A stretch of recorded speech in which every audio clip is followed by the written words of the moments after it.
Several years ago, I built a BMJR sniffer and used a E-Flight electric motor and a small RC out of our park flyer.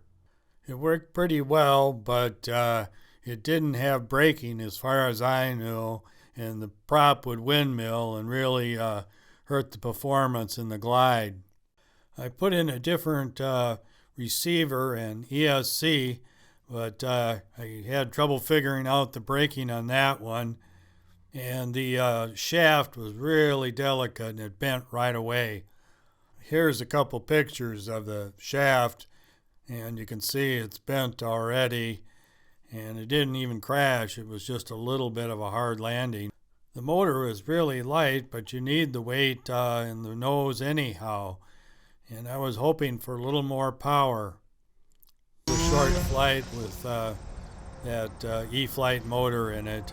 To get it to balance, I made this pod in the front to get the battery way out in front.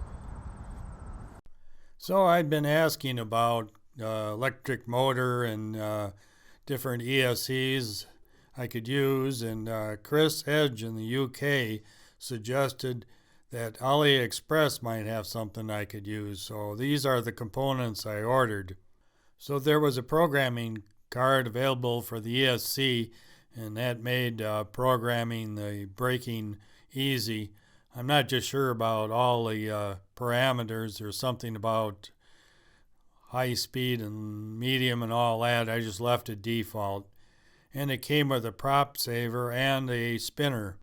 So I made a block to get the motor mount out farther, and this motor is heavier at about 16 grams, but a Cox Peewee 020 I think is about 23 grams, so still the weight's pretty good. I got two different batteries, a 250 milliamp and a 300.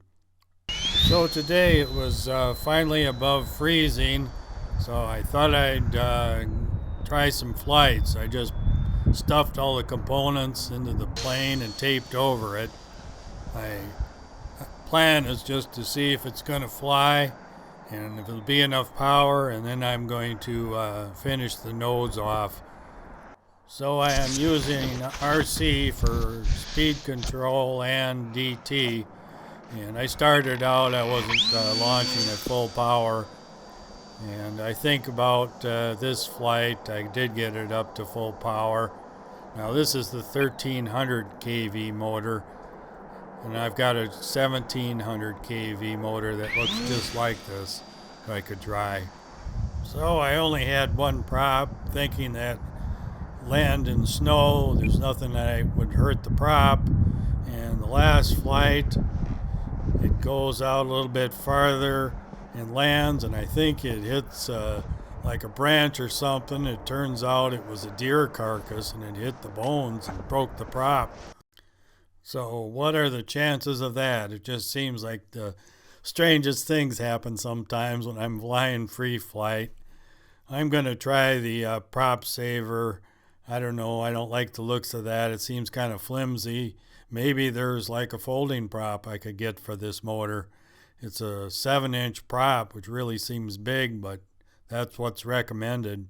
So when I get this working good, I want to put a timer in it, and that'll be lighter than this receiver. And then there's other airplanes of this size I'd like to try.